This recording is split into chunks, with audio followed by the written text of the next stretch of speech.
एकनाथ शिंदे यांच्या संदर्भात वादग्रस्त कविता म्हणणाऱ्या कॉमेडियन कुणाल कामरा यांच्या संदर्भातल्या काही महत्त्वाच्या घडामोडी।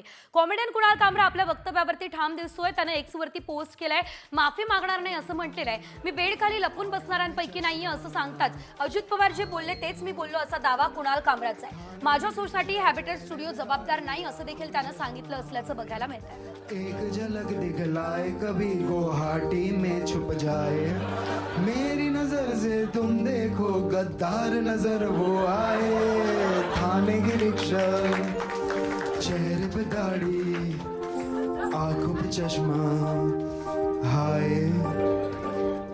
मंत्री। शिंदेंवर टीका केलेल्या कुणाल कामरा विरोधात शिवसैनिक चांगलेच आक्रमक झालेले आहेत। शिंदे गटाकडून स्टुडिओची तोडफोड झालेली आहे, त्यामुळे स्टुडिओ बंद करण्याची भूमिका हॅबिटॅट स्टुडिओजने घेतलेली आहे।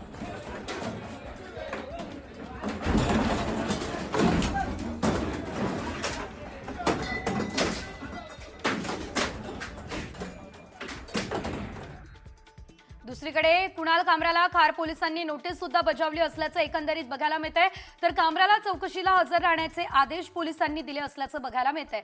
याशिवाय माहीम येथील घरी नोटीस पाठवली आहे। कुणाल कामराच्या वडिलांनी पोलिसांनी दिलेली नोटीस सुद्धा स्वीकारली। कामरा सध्या पॉंडिचेरीमध्ये असल्याची माहिती आहे। त्याचा फोन बंद आहे। पोलिसांना ट्रेस करण्यासाठी अडचणी येत असल्याचं बघायला मिळतंय।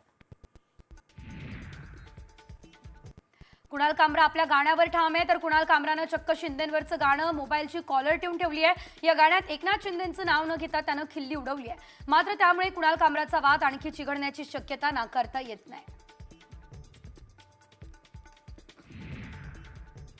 कुणाल कामराच्या स्टुडिओची तोडफोड करणाऱ्या 11 शिवसैनिकांना जामीन मंजूर झाला। तोडफोड केल्यानंतर त्याला अटक झाली आहे। मात्र न्यायालयामध्ये हजर करत 15,000च्या जात मुचलक्यावर जामीन सुद्धा मंजूर करण्यात आला।